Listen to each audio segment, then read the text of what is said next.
Hi. So we have some more things to talk about. I know, I just did a little update video, but so much more has happened since then. Have you been watching Pitmasters on Food Network or on HBO Max? Or they've been uploading the full-length videos to YouTube. If you have been following along, I want to give you some behind-the-scenes look at each episode, talk about the food that I cooked with Christy, episode by episode, and give you a little insider look because, you know, you're my YouTube fam. You get a little extra insider access. So let's jump in. I have some FAQs. My most frequently asked question is, how did you get on the show? I, having done Food Network in the past and other TV shows, am on a list of like casting calls for barbecue related shows, outdoor cooking shows. I saw one pop up for kind of a live fire, outdoorsy TV show, and I submitted an application. They called me back and they said, this is a partner show. Who do you want to do it with you?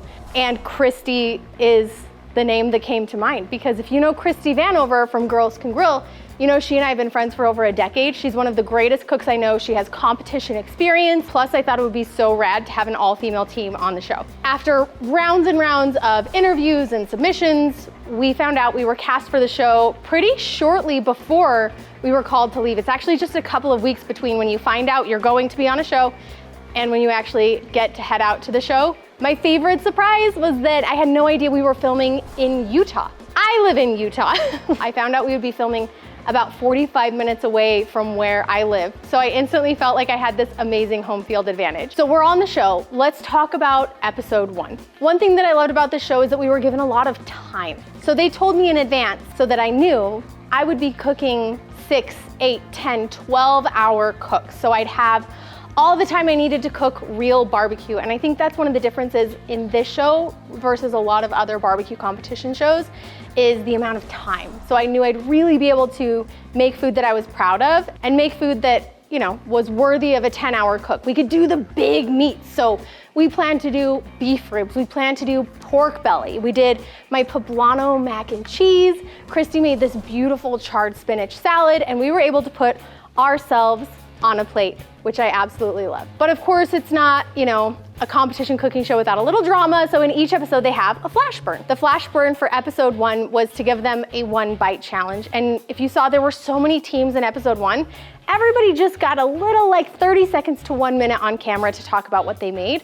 Here's the part that you didn't see. During our judging, we had the judges standing in front of us. We're telling the story of our food and why this makes us us. You guys have been around for a while. You know Todd, you know my kids. We are a buffalo chicken family. We make buffalo chicken thighs all of the time. So that's instantly where my mind went to in a 1-bite challenge. We wanted to bring a little bit of heat, a little bit of something fun. And Christy brought lumpia from her family's heritage. So we married them together. And while we were talking to the judges, I talked about how we kind of made this recipe in honor of the ones that we had to leave behind, because on set, we weren't allowed to have our phones. We weren't allowed to talk to our families. We weren't allowed to take videos or pictures or keep people updated. And so our food was a way to connect with the people that weren't there with us. Andrew Zimmern really loved that sentiment to the point where he actually got a little bit teary-eyed and a little bit misty-eyed that, you know, we all leave people behind and food can be a legacy piece. I think that was one of the most memorable moments for me in episode 1. Now, I don't want to give spoilers if you haven't seen it, but it was a little bit hairy making it into episode 2. We ended up in the bottom 2. That was scary. We didn't want to be in the bottom 2. Our goal was to kind of run middle of the pack, but everybody else brought their A game. And we realized that just trying to skate through in the middle was not a strategy that would work in this competition. We had to bring our best, every single cook. And it completely changed our strategy after ending up in the bottom 2 in episode 1. Episode 2, our big burn challenge was called the trifecta of fire. So we had to bury food, we had to hang food, and we had to cook something directly over the coals. And I love a theme. So we decided to go with an Italian summer, and we made a beautiful ossobuco with oxtails and chuck roast, really rich, unctuous, delicious, and we buried that underground in a Dutch oven. Christy made an amazing potato gnocchi with potatoes that she cooked directly in the coals. Mine was going to be hanging, and I was making a swinging focaccia, but I'd never baked my focaccia over coals on a swing set before, and they didn't show you this. I made a double batch. I burned the crap out of the first one. I was very nervous about there being too much heat on the bottom. There absolutely was. I dumped it out and it was charred. Luckily, I had made a double batch of the dough and I had a contingency plan and I was able to cook the second one and it turned out perfectly. But that was a very scary moment in the competition. And being that I'm a little bit, nervous anyway, and I didn't want to mess up, I made a second hanging element of a Roman artichoke. Now in my cookbook and on the website, we have recipes for my grilled artichokes with a lemon aioli, so I pulled all of the flavor inspiration from there and then altered the recipe slightly so that it could be hung before being dropped down over the coals and basted and roasted with butter. You didn't see this during judging either, but Jess Pryles said that was one of her favorite bites that we made that day. They were so addictive and so delicious, and it was just enough to push us through into the second round. The flash burn was breakfast. We made a beautiful Dutch baby with blueberry maple syrup and a homemade pork and bacon jalapeno sausage. All the recipes for these are shared. We're doing individual recipe recaps from each episode on our website. I'll link all of the individual recipes in the caption below. So if you want to try anything from the show, you can actually cook it in your own backyard. My recipes are in there. Christie's recipes are in there. We're giving you everything because we don't want this to just be a show that you watch on TV and forget about.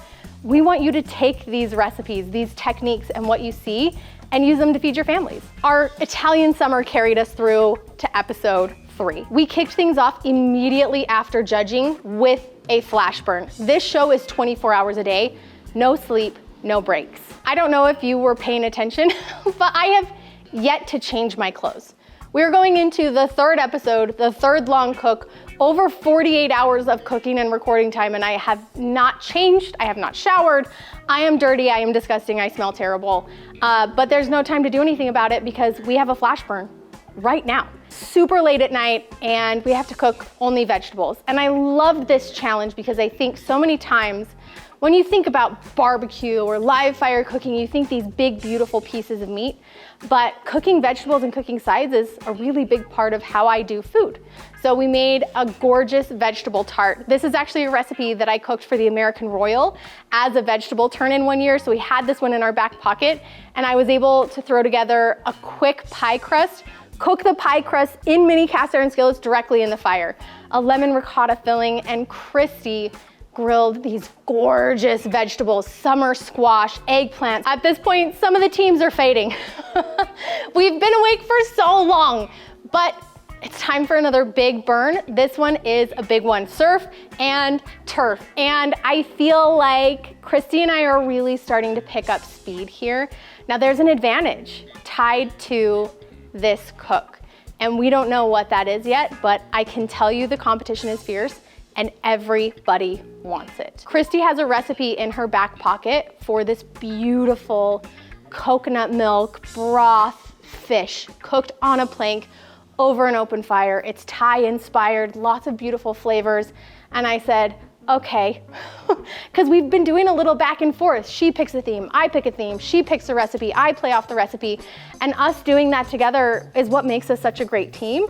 But this one was challenging for me because I love Thai food. I eat a lot of Thai food, but I don't cook a ton of Thai food. But one thing that I do love and that I have ordered at so many Thai restaurants is that Thai beef waterfall salad. Medium rare sirloin, lime juice, fish sauce, tons of herbs. And I think that would be the perfect counterbalance to Christy's delicate, soft coconut milk fish. So having never made this before, I just started throwing stuff together that I knew went in it and that I liked. I love when my Thai beef waterfall salad has more lime. I love when you get a really pronounced soy flavor from the marinade. And I found these gorgeous hanger steaks in the fridge. So that's what I went with. I crossed my fingers and I hoped for the best. This was a really big episode for us. The feedback was unbelievable. The best feedback we've received the entire time. Very, very happy with episode 3. And it came with a killer advantage. Going into episode 4, we were told this was a whole animal episode. Christy and I have been preparing for this. We're ready for this. What we didn't know was that it would be 3 different animals: goats, lamb, and pigs. And the advantage for the Surf and Turf Challenge was that we got to decide which teams were cooking which proteins. We're most comfortable with pork, we chose pig, and we handed out the other assignments based on who we thought would have to compete the hardest against each other. And also we played into some of the strengths of the teams that we knew. So some of them might still be mad at us actually, but we love you guys. We chose honestly, and we hoped would give us an advantage and that you guys could play to your strengths. Don't hate me forever. So episode 4 just aired this week. I hope you've had time to watch it. I'm not gonna give you too many spoilers, but I will say Christy and I leaned into, this time, my family heritage, which was lovely.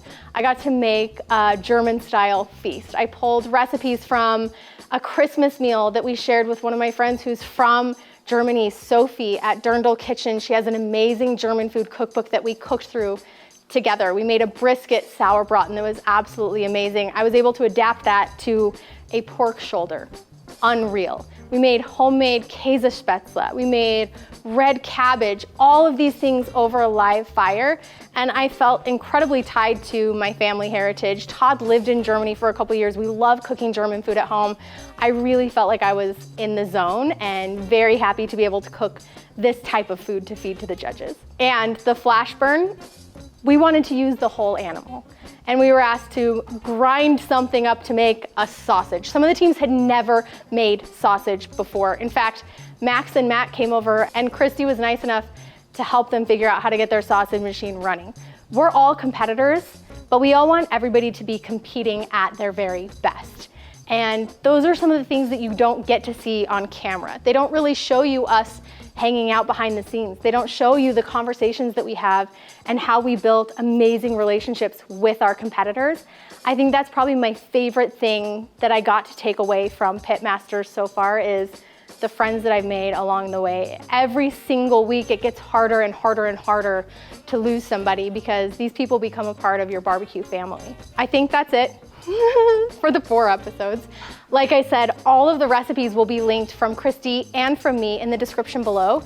If you want to see any of these recipes as a standalone YouTube video, if you want me to walk you through how I cooked these, because you don't really get to see it on the show, if you want a step-by-step process, comment below. The recipes that get the most comments or the most likes, I'll put those into our YouTube production calendar and we will film those recipes for you over the next few weeks so that you can cook along with us and be a part of Pitmasters. It's an amazing experience. There is more to come. Please keep watching, support the teams on the show. It is a life-changing experience to go out and to cook in the wilderness and to spend that time doing what you love. And I'm so grateful I got the opportunity and I'm grateful that you're here. I hope you enjoyed a little look behind the scenes. If you have any more questions about production or TV, let me know. I'll be in the chat and happy to answer. See you guys next time.